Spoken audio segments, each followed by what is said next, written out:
Ya, assalamualaikum warahmatullahi wabarakatuh. Bertemu saya lagi Bang Mus di acara kita Kupas TV. Bersama rekan saya.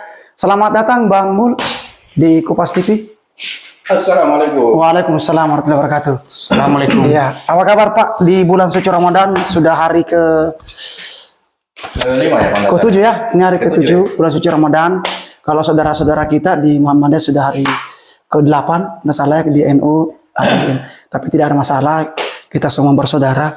Nah ini Pak, sebenarnya yang ingin saya bincang-bincang pada pagi hari ini, bagaimana kira-kira tentang di bulan suci Ramadan, bagaimana kehidupan kita, bagaimana mempersiapkan hari Lebaran, bagaimana kita menjalankan bulan suci Ramadan.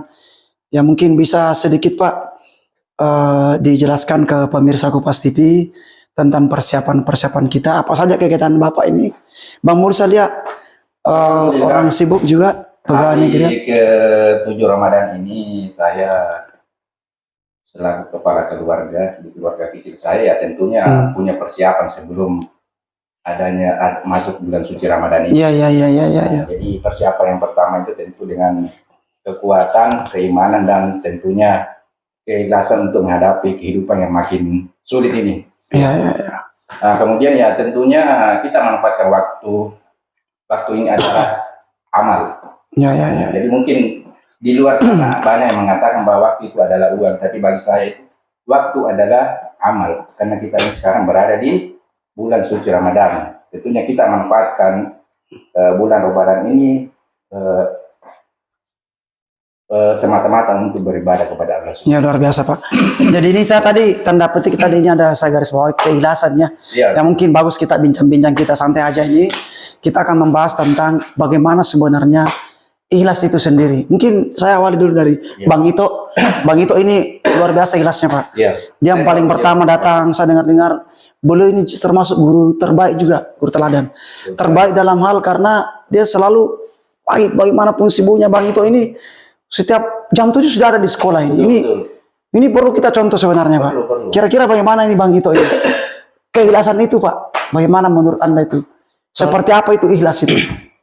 Ya, kalau menurut saya pribadi itu Pak, karena keikhlasan itu sebenarnya kita tidak bisa mengukur itu keikhlasan. Ya. Tidak ada alat ukurnya. Tidak ada alat ukurnya. Ya. Ini orang apakah ikhlas atau tidak, tergantung dari kita pribadi diri kita. Ya. Nah, kenapa saya biasa itu kalau berangkat ke kantor berusaha untuk cepat datang itu karena saya merasa bahwa ini adalah tanggung jawab yang harus dilakukan.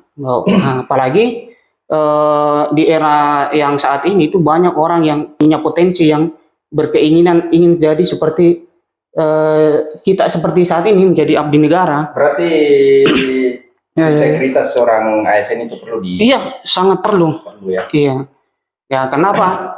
Karena kalau kita itu sebagai abdi negara itu tidak menanamkan itu niat untuk bekerja dengan ikhlas untuk mengabdi, ya saya kira dimanapun bekerja tetap dia akan tidak konsisten dengan kedisiplinan itu.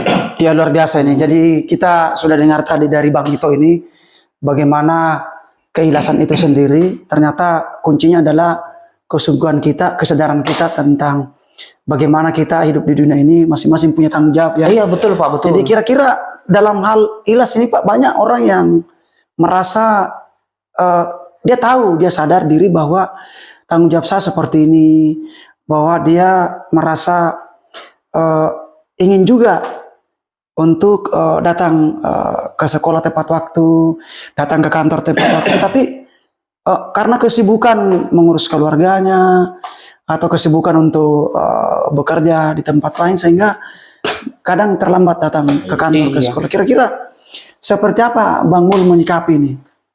Oh ya, untuk menyikapi keadaan seperti ini tentunya kita sebagai seorang ASN itu punya integritas yang kuat ya. Karena kita di ASN itu sebelum kita menerima SK itu ada fakta integritas yang kita tanda tangani. Berangkat dari situlah sehingga ketika kita sudah berniat untuk melaksanakan tanggung jawab sebagai seorang ASN, kita kembali kepada fakta integritas itu.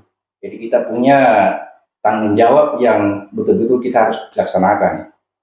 Ini luar biasa Bang Mul ini, karena teman-teman banyak yang kemarin paham, bahkan ikut juga menandatangani fakta integritas, tapi kenyataannya di lapangan banyak juga yang bekerja asal-asalan. Padahal ini sebenarnya karena beliau-beliau adalah guru ini guru, mereka sadar betul bahwa guru itu harus sebagai contoh untuk muridnya. Tentu sebagai contoh tentu harus bisa diteladani ya. Jadi kira-kira tadi kita kembali ke ILAS itu sendiri. Kira-kira seperti apa itu ILAS itu sendiri? Apakah ada kiat-kiatnya sehingga kita betul-betul bisa, karena semua orang tahu, sadar bahwa ILAS itu adalah sesuatu yang kita lakukan dari dalam hati kita. Tapi orang paham bahwa ILAS itu, tapi kira-kira apa trik-trik tersendiri nih sehingga membuat kita bisa ikhlas? Ya. Kalau saya pribadi Pak, karena ikhlas itu kan indikatornya juga kita belum tahu ya, apakah indikator orang ini dikatakan ikhlas atau tidak. Karena jangan sampai, ya bisa saja saya datang tepat waktu bukan karena ikhlas. Misalnya, karena takut dengan pimpinan atau apa. Ya, nah betul, itulah yang belum kita ketahui, apa yang sebenarnya indikatornya ikhlas itu sendiri. Kalau saya pribadi Pak, kalau ikhlas itu adalah sesuatu yang betul-betul hadir dalam diri kita. Betul. Yang hadir dari dalam diri kita, dari hati kita untuk betul-betul melaksanakan tanggung jawab itu dengan tulus. Itu namanya ikhlas. Dalam kondisi apapun, misalnya berpuasa ini. Ya, kalau orang beribadah puasa kan tentu berat. Tentu berat dirasa untuk datang ke kantor. Tapi karena ini adalah bagian dari rasa tanggung jawab kita, ya tentu kita harus terima apapun kondisinya. Ya berarti kita harus menjalankan tanggung jawab itu dengan baik. Ya, saya kira itu yang menurut saya itu ikhlas dalam hati. Luar biasa Bang Ito ini mengajarkan kita bagaimana disiplin, bagaimana ikhlas itu sendiri. Sedikit lagi Pak, apalagi kita ini kan sebagai seorang guru. Guru itu kan digugu dan dirungu kalau dalam bahasa Jawa. Iya. Artinya sikapnya itu bisa harus diikuti dan ucapannya itu harus bisa didengar oleh orang lain itu. Ya. Terutama ini untuk siswa ya. Iya, untuk orang anak-anak kita ya. Untuk anak-anak, untuk anak didik, bahkan untuk rekan-rekan kita jika memang apa yang kita sampaikan itu adalah hal yang baik. Gitu. Ya. Kira-kira menurut Bang Mul ini ikhlas itu seperti apa juga sebenarnya ini Bang Mul? Oh iya, kalau kita bicara masalah itu, bagi saya itu ada kecintaan ya. Nah, iya. Kecintaan artinya bahwa kecintaan itu akan menghasilkan kenikmatan. Kecintaan akan meningkat manakala cinta meningkat, dan akan melemah manakala cinta melemah. Jika rasa rindu dan cinta kepada seorang kekasih semakin kuat, ketika bertemu dengannya pun akan semakin sempurna. Begitu juga dengan suatu pekerjaan. Sebagai ASN itu tentu kita harus punya kecintaan yang betul-betul sehingga kita mencintai pekerjaan itu.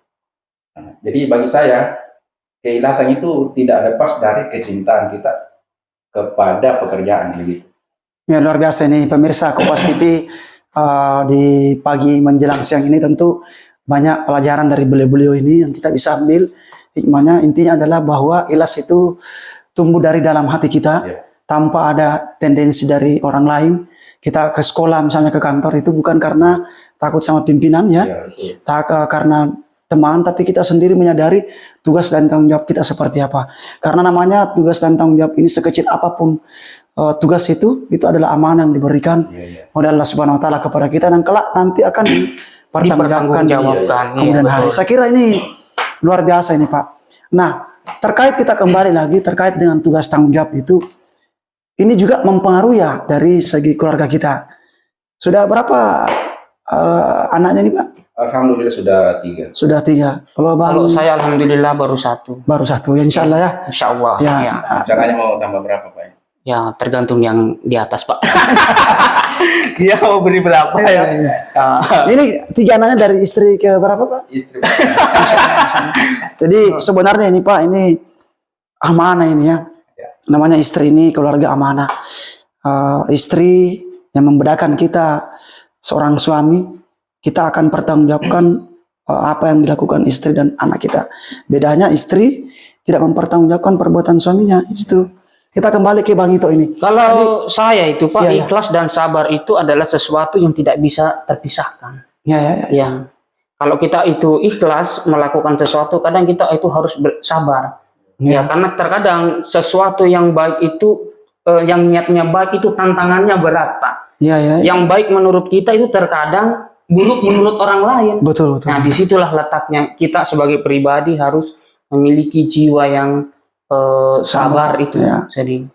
Nah, dan kita juga ketika kadang itu orang ikhlas melakukan pekerjaan karena tanda kutip ada sesuatu yang ingin diperoleh. Ya, ya. Dan ketika sesuatu yang ingin diperoleh itu tidak kita peroleh, tidak bisa kita dapat. Nah, disitulah bagaimana kita bisa membawa diri kita untuk lebih sabar. Ya, ya. Ini dan saya ingat mendekatkan hadis diri ya, kepada kira-kira Allah. Pak Ustaz, innallaha ma'as-sabirin. Ini memang sesungguhnya Allah memang menyayangi orang-orang yang sabar. Jadi pemirsa Kupas TV, kita sudah bincang-bincang tentang bagaimana ikhlas, bagaimana sabar. Tentu kami bertiga barangkali ada penjelasan yang kurang berkenan atau mungkin ada salah di antara kami mohon maaf. Dan tentu kami bertiga Pak, ada Bang Mul dan Bang Ito, mengucapkan selamat menjalankan ibadah puasa 1445 Hijriah. Mohon maaf lahir dan batin. Insyaallah kita akan ketemu pada segmen selanjutnya, akan membahas bincang-bincang kita bersama mereka di waktu-waktu yang akan datang. Terima kasih. Salam sehat selalu. Ya. Selamat menjalankan ibadah puasa. Assalamualaikum warahmatullahi wabarakatuh. Waalaikumsalam warahmatullahi wabarakatuh. Terima kasih, Bang. Ya.